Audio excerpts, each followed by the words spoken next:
नमस्कार माझ्या प्रिय स्वामी भक्तांनो, तुमच्या लाडक्या आणि हक्काच्या यूट्यूब चॅनलवर मी तुम्हा सर्व भाविकांचे मनापासून अगदी अंतःकरणापासून स्वागत करतो। मित्रांनो, आजचा हा व्हिडिओ तुमच्या आयुष्यातील एका अशा गुप्त दुःखांवर फुंकर घालणार ठरणार आहे, ज्याबद्दल तुम्ही कोणाशीही बोलू शकत नाही। तुम्ही स्वामींचे निस्सीम भक्त आहात, तुम्ही स्वामींवर जीवापाड प्रेम करता, पण बऱ्याचदा आपल्याच आयुष्यात, आपल्याच आजूबाजूला किंवा आपल्याच नात्यात काही अशी माणसे येतात जी आपल्याला या पवित्र भक्तीची थट्टा उडवतात। काय सारखं स्वामी स्वामी करतोस? देव असता तर तुझ्यावर ही वेळ आली असती का? कुठे आहेत तुझे स्वामी? असे टोमणे मारून आपल्याच मनात स्वामींबद्दल संशय निर्माण करण्याचा प्रयत्न करतात। अनेकदा वाईट परिस्थितीचा फायदा घेऊन ही कपटी माणसे स्वामी समर्थांवरचे तुमचे प्रेम, तुमची श्रद्धा कमी करण्याचा प्रयत्न करतात। जर तुमच्याही आयुष्यात अशा लोकांचे तुमचे मनोबल तोडले असेल, तर आज साक्षात ब्रह्मनायक स्वामी समर्थ महाराजांनी एक अत्यंत कडक आणि मोठा संदेश दिला आहे। ज्यांनी माझ्या भक्ताचे माझ्यावरचे प्रेम कमी करण्याचा प्रयत्न केला, त्यांना मी आता असं बघणार। स्वामी त्या लोकांचा हिशोब कसा बघणार आहेत, कसा करणार आहेत आणि तुमचा न्याय कसा होणार आहे, हे जाणून घेण्यासाठी हा व्हिडिओ कुठेही स्किप न करता शेवटपर्यंत नक्की बघा। मित्रांनो, जर तुमचा स्वामींच्या न्यायावर आणि त्यांच्या कर्माच्या सिद्धांतावर विश्वास असेल, तर आत्ताच्या आत्ता कमेंट बॉक्समध्ये श्री स्वामी समर्थ किंवा स्वामी माझा न्याय करणार आहेत असे नक्की लिहा। स्वामी समर्थ महाराज नेहमी सांगतात की माझा भक्त कितीही संकटात असला तरी तो मला न्याय आहे, कारण संकटे त्याचे कर्म संपवत असतात। परंतु जो माणूस माझ्या भक्ताची श्रद्धा डळमळीत करतो, त्याला माझ्या भक्तीपासून दूर नेण्याचा प्रयत्न करतो, त्याला मी कधीही क्षमा करत नाही। भक्ती हा भक्त आणि साक्षात परब्रह्म यांच्यामधील एक अदृश्य आणि अत्यंत पवित्र पूल असतो। जेव्हा एखादी दृष्ट किंवा अहंकारी व्यक्ती आपल्या विषारी शब्दांनी तो पूल तोडण्याचा प्रयत्न करते, तेव्हा ती केवळ एका माणसाचा अपमान करत नाही, तर ती साक्षात ईश्वराच्या सत्तेला आवाहन देत असते। स्वामी म्हणतात, तुझे पैसे कोणी चोरले तर मी नवीन मार्ग दाखवीन, तुझी नोकरी गेली तर याहून मोठी नोकरी देईन, पण ज्याने माझ्या लेकराच्या मनातील माझी जागा हिरावून घेण्याचा प्रयत्न केला, त्याचा हिशोब आता हा स्वामी स्वतः चोख करणार आहे। स्वामी आपल्या भक्ताचे प्रेम कमी करणाऱ्यांना कशी आणि काय शिक्षा देतात हे समजून घेण्यासाठी अक्कलकोट काळातील एक अत्यंत चमत्कारिक आणि सत्य घटना आपण जाणून घेऊया। घटना जाणून घेण्याअगोदर तुम्हालाही स्वामींबद्दल अशीच कळकळीची खूप श्रद्धा असेल तर आत्ताच कमेंटमध्ये लिहा की स्वामी माझं तुमच्यावर खूप प्रेम आहे। अक्कलकोटमध्ये महादेव नावाचा स्वामींचा एक अतिशय साधा, गरीब आणि निष्पाप भक्त राहत होता। महादेव दिवसभर शेतात मजुरी करायचा आणि रात्री घरी येऊन स्वामींच्या फोटोसमोर बसून श्री स्वामी समर्थ नामाचा जप करायचा। त्याच्या या भक्तीमुळे त्याच्या मनाला प्रचंड शांतता मिळायची। पण त्याचा मोठा भाऊ नामदेव हा अत्यंत नास्तिक, गर्विष्ठ आणि पैशाच्या घमेंडीत जगणारा माणूस होता। नामदेवाला महादेवाची ही भक्ती अजिबात आवडत नव्हती। तो रोज महादेवला टोमणे मारायचा, काय रोज रात्री स्वामीसारखा ओढवतोस?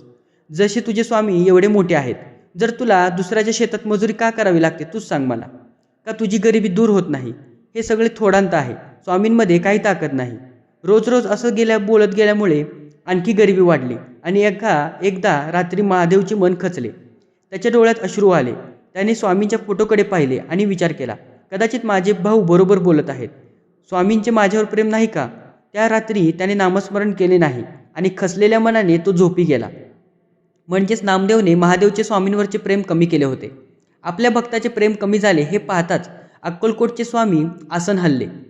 दुसऱ्याच दिवशी नामदेवने ज्या शेतात आणि धान्याच्या कोठारात आपला सगळा पैसा दडवून ठेवला होता, तिथे अचानक वीज पडली आणि त्याचे सगळे धान्य संपत्ती जळून खाक झाली।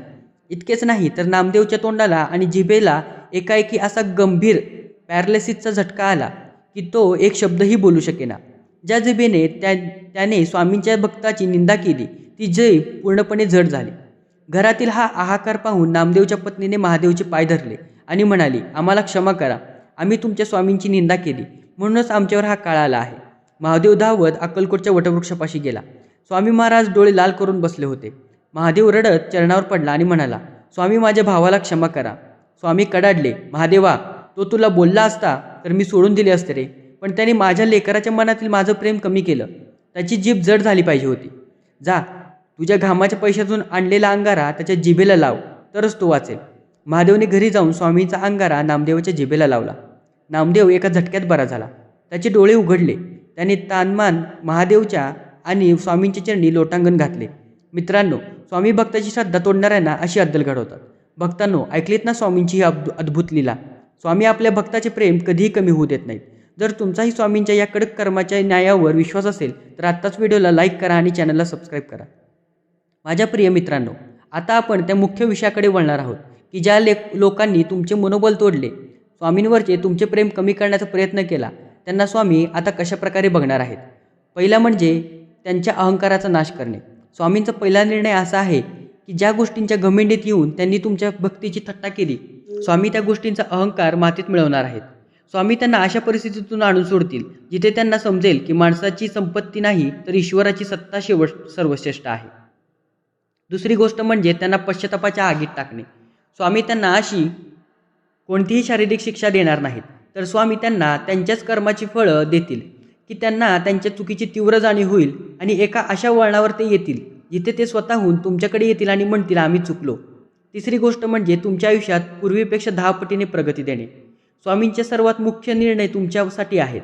ज्या लोकांनी तुमच्या गरिबीवर किंवा संकटावरून टोमणे मारले, त्यांच्या समोर स्वामी एवढे तुला ऐश्वर्य, यश आणि सन्मान देणार आहेत की तुमचे प्रेम कमी करणारे लोकसुद्धा दूर उभे राहून तुमच्या प्रगतीकडे थक्क होऊन पाहत राहतील. मित्रांनो, माणसाचे शब्द खोटे ठरू शकतात, पण स्वामींचा शब्द कधीही खोटा ठरत नाही. जर तुमचा स्वामींच्या या अंतिम आशीर्वादावर विश्वास असेल तर कमेंट बॉक्समध्ये अशक्यही शक्य करतील स्वामी नक्की लिहा.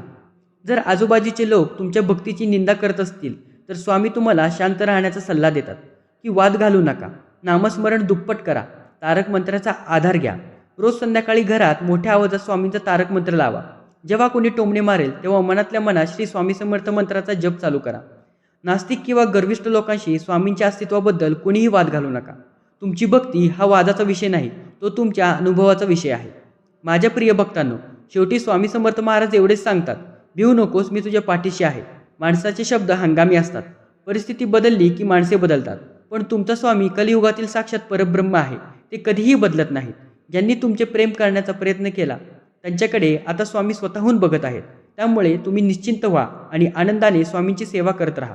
चला तर मग मित्रांनो, आपले सर्व त्रास आणि चिंता स्वामींच्या चरणी अर्पण करूया.